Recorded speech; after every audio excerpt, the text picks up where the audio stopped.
dhe duket që urrejtja është shumë e madhe. Është brenda religioni, është lufta e dytë botërore dhe janë dhe ndarje të tjera. Pa çka se artikulues të ndryshëm shikojnë dhe gjëra të përbashkëta. Unë personalisht e shoh në letërsi kanë qasje, jashtëzakonisht.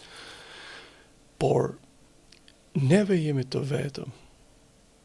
Shqiptarët, qoftë për sa i përket racës, qoftë për sa i përket religionit, qoftë sa i përket prirjeve, ne nuk kemi lidhje me botën slave.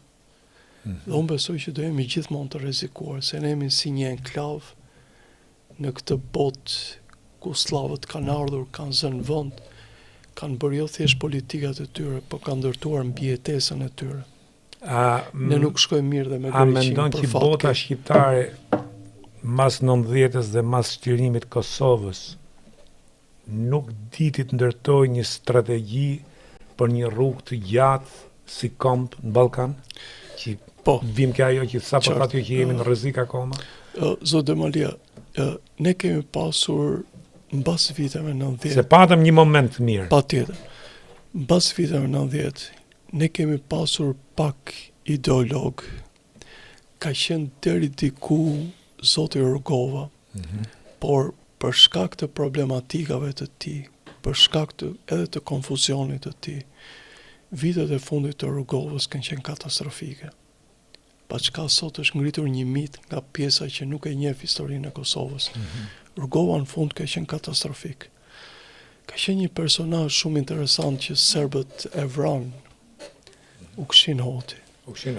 Ishte ideolog, ai e shikonte çështjen shqiptare edhe si nacionalizëm, po edhe si mbijetesë. Për fatin e keq u vra. Ka qenë Arbën Xhaferi. Po. Edhe Arbën Xhaferi mendonte për çështjen shqiptare mbi. Femia Gani ka qenë shumë i kujdesshëm, ka qenë shumë pragmatist dhe unë mendoj që hija e madhe e Rugovës dhe të tjerëve nuk pati mundësi që ai ta nxirrte. Por ishte personalitet. Absolutisht ishte personalitet. Qosja është personalitet për shumë nacionalist shqiptar, duke ditur edhe këtë pjesë në identitetit tonë që duke qenë një popull më vjen keq që ta them këtë. Pjesa më e madhe e popullit tonë është shumë e pakultivuar. Dhe mendoj që pjesa nacionaliste është pjesa që na mban gjithëve të bashkuar.